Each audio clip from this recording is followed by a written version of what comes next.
নীলাদ্রি পাহাড়ের সবচেয়ে উঁচু চূড়ায় একাকী একটি ছোট কাপড়ের ঝুপড়িতে থাকত রূপসী।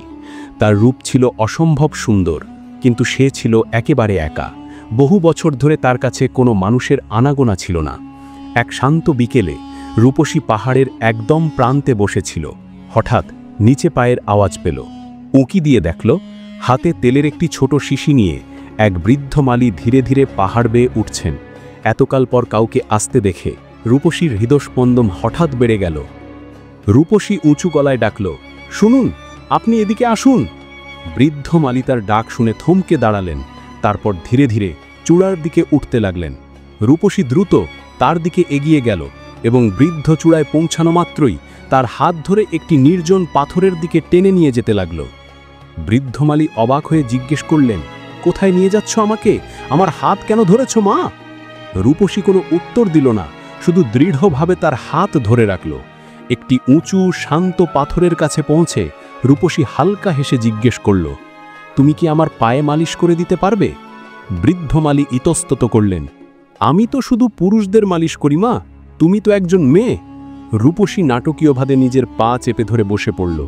ওহ, খুব কষ্ট হচ্ছে, অসহ্য ব্যথা। বৃদ্ধ মালী ইতস্তত করতে করতে দ্রুত কাছে এলেন এবং উদ্বিগ্ন হয়ে বললেন, কোথায় ব্যথা? আমাকে দেখাও। রূপসী তার পা এগিয়ে দিল। বৃদ্ধ মালী তখন সাবধানে তেল লাগিয়ে মালিশ শুরু করলেন।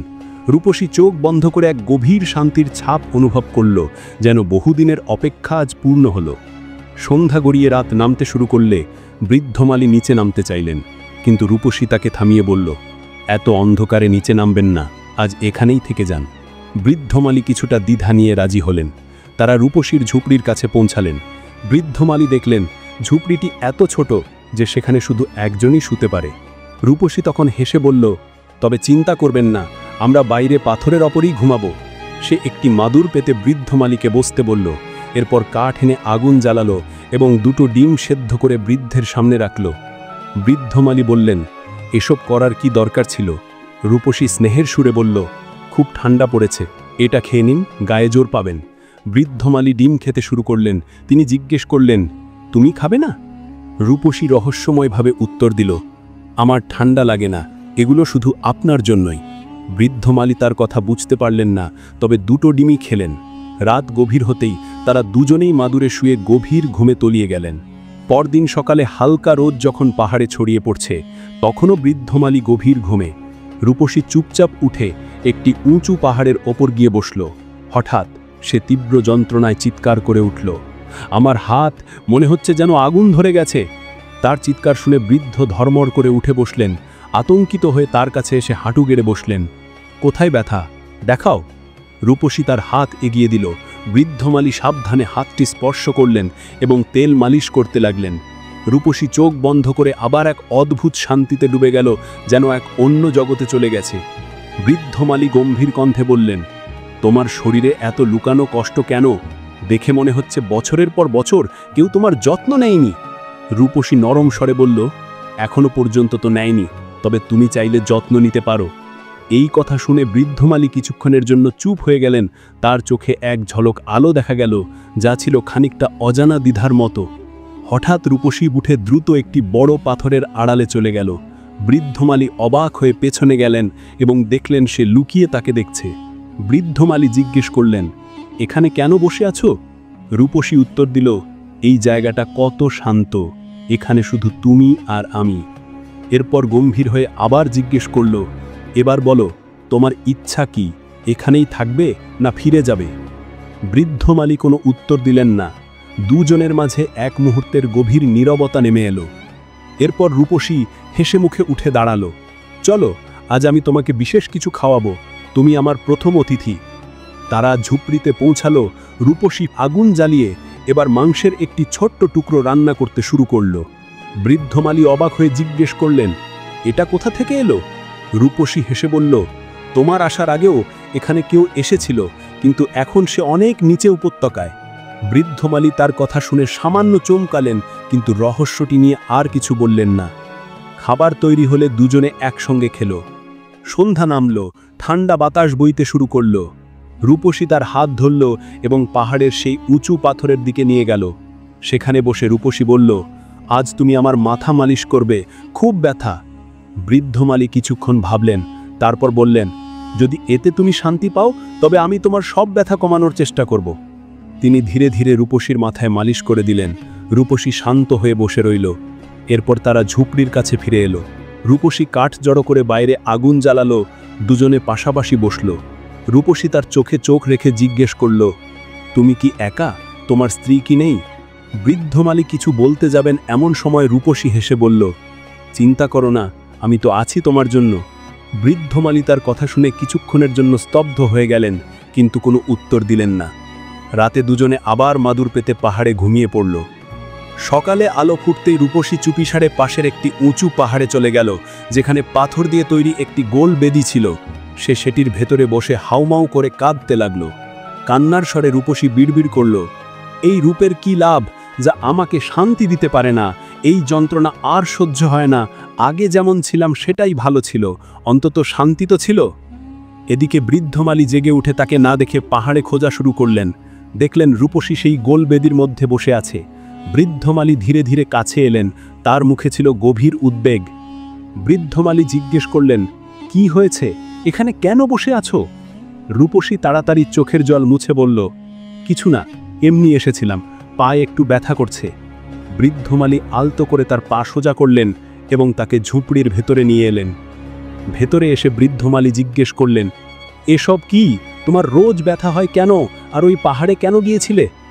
রূপসী ফিস ফিস করে বলল, এটা আমার সাজা, আর আমি এই সব তোমার জন্যই করছি।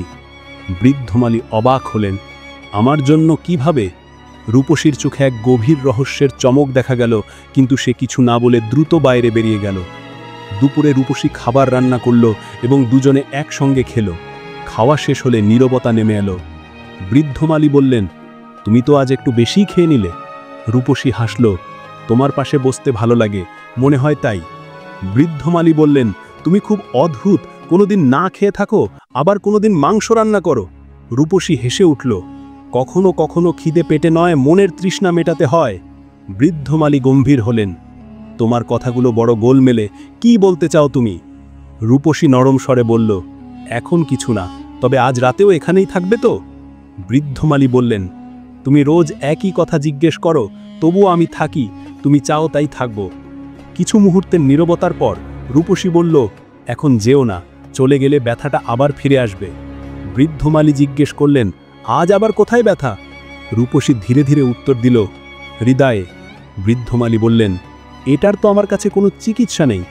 রূপসী দুষ্টু হেসে বলল, তোমার হাতে জাদু আছে, তুমি হয়তো জানো না।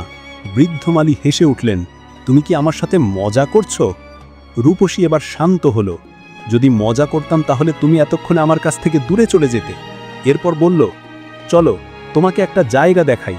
তারা পাহাড়ের অন্য পাশে একটি ছোট গুহায় গেল। বৃদ্ধ মালি বললেন, এখানে তো অন্ধকার। রূপসী বলল, এই জন্যই আমার এটা পছন্দ, এখানে কোনো মুখ নেই, কোনো আয়না নেই। এই গুহা তোমার জন্য নয়, এটা আমার অতীতের জন্য। বৃদ্ধ মালি বললেন, তোমার ভেতরে অনেক কিছু লুকানো আছে, আর অনেক কিছু ভুলে যাওয়াও। রূপসী তার কাঁধে মাথা রেখে বলল, স্মৃতি বয়স দিয়ে নয়, হৃদয় দিয়ে আটকে থাকে, তুমি আমাকে পাল্টে দিচ্ছ। বৃদ্ধ মালি বললেন, না, তোমাকে ফিরিয়ে আনছি। পরদিন সকালে মেয়েটি আবার সেই গোল বেদির কাছে বসেছিল। বৃদ্ধ মালি কাছে এসে বললেন, এখানে রোজ আসো কেন? রূপসী বলল, এই জায়গাটা শান্ত, আর এই নীরবতার মধ্যে নিজের কথা শোনা যায়। আজ সে বলল, আমার বাঁ কাঁধে ব্যথা করছে, একটু দেখে দাও। বৃদ্ধ মালি মালিশ করতে লাগলেন। তিনি জিজ্ঞেস করলেন, এখানে তো ঠান্ডা, ব্যথা হবে কেন? রূপসী চোখ বন্ধ করে বলল, কিছু ব্যথা শরীরে নয়, আত্মায় থাকে। তুমি যখন স্পর্শ করো সব থেমে যায়। বৃদ্ধ মালি জিজ্ঞেস করলেন, আমি তো শুধু তেল লাগাই, এত প্রভাব কেন? রূপসী বলল, তুমি জানো না তুমি আমার কাছে কি। রূপসী তাকে একটি পুরনো ঝর্ণার কাছে নিয়ে গেল। বৃদ্ধ মালি জিজ্ঞেস করলেন, আগে কেন দেখাওনি? রূপসী উত্তর দিল, কারণ এই জায়গাটা শুধু তাদের জন্য যারা ভেতরের দিকে বইতে সাহস রাখে। বৃদ্ধ মালি বললেন, আজ তোমাকে অন্য রকম লাগছে। রূপসী পাল্টা বলল, আর তুমি? তোমাকে তো রোজ নতুন লাগে না। আমি রোজ বদলানোর চেষ্টা করি, কিন্তু ভেতরে একই থাকি। বৃদ্ধ মালী ধীরে ধীরে ও ভারী স্বরে জিজ্ঞেস করলেন, যেন উত্তরটা আগে থেকেই জানেন তবুও শুনতে চান। রূপসী একটা লম্বা নিঃশ্বাস নিল, চোখ নামালো, তার কণ্ঠে সামান্য কম্পন। রূপসী বলল, তারা যারা নিজেকে ঘৃণা করতে শুরু করে, যারা আয়নায় নিজের মুখও দেখতে পারে না, যাদের কাছে নিজের ছায়াই বোঝা হয়ে যায়। বৃদ্ধ মালী শুধু তাকে দেখতে লাগলেন। তাদের মাঝে ঘন নীরবতা ছড়িয়ে পড়ল। পাহাড় থেকে আসা ঠান্ডা বাতাস তাদের পাশ দিয়ে বয়ে যাচ্ছিল, কিন্তু কেউ কোনো কথা বলল না। অবশেষে বৃদ্ধ মালী ধীরে ধীরে জিজ্ঞেস করলেন, এই সব কিছু তুমি কিভাবে সহ্য করো? রূপসীর কণ্ঠস্বর ক্ষীণ কিন্তু স্পষ্ট ছিল, সহ্য নয়, হয়তো অপেক্ষা। বৃদ্ধ মালী জিজ্ঞেস করলেন, কিসের অপেক্ষা? রূপসী উত্তর দিল, তোমার নীরবতা ভাঙার। তার ঠোঁটে সামান্য কাঁপুনি ছিল, চোখের কোণে চিকচিক করছিল জল। বৃদ্ধ মালী শুধু তাকে দেখতে লাগলেন, যেন তার চোখে কোনো পুরনো গল্প পড়ছেন। পরের দিন সকালে যখন আকাশে হালকা আলো ছড়িয়েছে আর পাহাড়ের চারপাশে কুয়াশার পাতলা চাদর ভাসছে, মেয়েটি আবার সেই উঁচু চূড়ায় গেল। গোল বেদির ভেতরে বসে চোখ বন্ধ করে ধীরে ধীরে বিড়বিড় করতে লাগল। রূপসী বিড়বিড় করল, আমি আমার পাপের জন্য ক্ষমা চাইছি, আমি আমার ভুল স্বীকার করছি, শুধু আমার শান্তি ফিরিয়ে দাও। এই রূপ, এই যৌবন আমার দরকার নেই। তার কণ্ঠে ক্লান্তি, ভয় আর আশা সব মিশে গিয়েছিল। ঠিক তখনই পিছন থেকে বৃদ্ধ মালীর পায়ের শব্দ এলো। তিনি চুপচাপ কাছে এসে তার কথা শুনতে লাগলেন। বৃদ্ধ মালী অবশেষে বললেন, তোমার চোখে এমন কিছু আছে যা আমি বহু বছর আগে অন্য একজনের মধ্যে দেখেছিলাম। রূপসী ফিসফিস করে জিজ্ঞেস করল, কার মধ্যে? বৃদ্ধ মালী বললেন, একজন নারী, খুব সুন্দরী, খুব জেদি, কিন্তু মনটা খুব নরম। তার চোখেও এই বোঝা ছিল, যেন কোনো ভারী গোপন কথা লুকিয়ে আছে। রূপসী চোখ ফেরাতে চাইল, কিন্তু বৃদ্ধ মালীর গভীর দৃষ্টি এড়াতে পারল না। বৃদ্ধ মালী বললেন, আমি জানি তুমি কিছু লুকাচ্ছ, কিন্তু আমি অপেক্ষা করতে পারি, যতক্ষণ না তুমি নিজে সব বলতে প্রস্তুত হও। ঠিক তখনই দূরে আকাশে তীব্র বিদ্যুৎ চমকালো, আর পরের মুহূর্তেই বৃষ্টির ফোঁটা তাদের মুখে এসে পড়ল। মেয়েটি সামান্য কেঁপে উঠল। রূপসী বলল, তুমি একজন নারীর কথা বলছিলে? বৃদ্ধ মালী কিছুক্ষণ নীরব রইলেন, তারপর ধীরে ধীরে বললেন, সে চলে গিয়েছিল, আর আমি বহু বছর ধরে তার ফিরে আসার অপেক্ষায় ছিলাম। রূপসীর চোখ জলে ভরে উঠল। বৃদ্ধ মালী বললেন, যদি সেই নারী ফিরে আসে, আমি তাকে কিছু জিজ্ঞেস করব না, শুধু চাইব সে যেন আমার সাথে সুখে থাকে। মেয়েটির ঠোঁটে কথা আটকে গেল। রূপসী কাঁপতে কাঁপতে জিজ্ঞেস করল, যদি সেই নারী আমি হই? বৃদ্ধ মালী সেখানে থমকে গেলেন, যেন তার শ্বাস বন্ধ হয়ে গেছে। রূপসী চোখ নামিয়ে বলল, আমি সে, যে তোমাকে বহু বছর আগে ছেড়ে চলে এসেছিলাম। বৃদ্ধ মালীর চোখ ভিজে গেল। তুমি আমার? রূপসী ফিসফিস করে বলল, হ্যাঁ, আমি তোমার স্ত্রী, সেই যে তোমাকে একা ফেলে চলে গিয়েছিলাম। চারপাশের বাতাস যেন থেমে গেল, যেন পাহাড়ও তাদের কথা শুনছে। রূপসী ধীরে ধীরে বলল, আমার ভয় ছিল তুমি হয়তো আমাকে ক্ষমা করবে না। বৃদ্ধ মালী এগিয়ে গিয়ে তার কাঁপতে থাকা হাত ধরলেন। রূপসীর চোখ থেকে বাঁধ ভাঙা জল গড়িয়ে পড়ল। রূপসী বলল, আমি শুধু সব সময় তোমার জন্য সুন্দরী হয়ে থাকতে চেয়েছিলাম, কিন্তু এই চাওয়াই আমার কাছ থেকে সব কেড়ে নিল। বৃদ্ধ মালী বললেন, তোমার সাথে কি হয়েছিল? আজ সব সত্যিটা বলো। রূপসী গভীর নিঃশ্বাস নিল। রূপসী বলতে শুরু করল, সেদিন আমি একা বেরিয়ে পড়েছিলাম। মনে একটাই আকাঙ্ক্ষা ছিল, আমি পৃথিবীর সবচেয়ে সুন্দরী নারী হব। হাঁটতে হাঁটতে এক জনমানবহীন মাঠে পৌঁছলাম। সেখানে এক ভাঙা ঝুপড়িতে এক অদ্ভুত মহিলাকে পেলাম, কালো জাদু করা এক ডাইনি। সে বলল, যদি চিরকাল যৌবন ধরে রাখতে চাও, তাহলে একটি মূল্য দিতে হবে। আমি কিছু না ভেবেই রাজি হয়ে গেলাম। রূপসী বলল, সে আমাকে তাবিজ দিল, মন্ত্র শেখালো এবং বলল, প্রতি মাসে কোনো জীবিত প্রাণীর রক্ত শরীরে লাগাতে হবে। প্রথমে ছোট পাখি দিয়ে শুরু করলাম, তারপর খরগোশ, তারপর ছাগল, আর তারপরই আমার শরীরে অদ্ভুত যন্ত্রণা শুরু হলো। মনে হতো যেন ভেতরে কিছু পচে যাচ্ছে। কখনো কোমরে তীব্র ব্যথা, কখনো হাতে জ্বালা, কখনো মনে হতো হৃৎস্পন্দন বন্ধ হয়ে যাবে। তখন আমি একজন ওঝার কাছে গেলাম। তিনি সব শুনে বললেন, তুমি প্রকৃতির সাথে বিদ্রোহ করেছ। এখন মুক্তি শুধু অনুতাপের মাধ্যমে মিলবে। তোমাকে একা পাহাড়ে গিয়ে থাকতে হবে এবং নিজের পাপের প্রায়শ্চিত্ত করতে হবে। তিনি এও বললেন যে যাকে তুমি ছেড়ে এসেছো তাকে ফিরিয়ে আনো। তোমার স্বামীকে, যার মন তুমি ভেঙেছ, তার সেবা করো, তার নীরবতার ঋণ শোধ করো। বৃদ্ধ মালির চোখে তখন জল ভাসছিল। তিনি হেসে তার হাত ধরে বললেন, তুমি যে পাপ করেছ তার স্বীকার করাই সবচেয়ে বড় অনুতাপ। চট্টানে আবার কুয়াশা ছেয়ে গেল, কিন্তু এবার তাদের মাঝে কোনো পর্দা ছিল না, কোনো মিথ্যা ছিল না। হঠাৎ রূপসীর শরীরে একটা ঝাঁকুনি অনুভূত হলো এবং সে আগের মতো হয়ে গেল।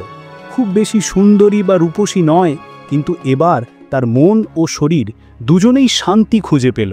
তারপর তারা দুজনে সেখান থেকে তাদের বাড়িতে ফিরে গেল এবং সুখে শান্তিতে বাকি জীবন কাটাতে লাগলো।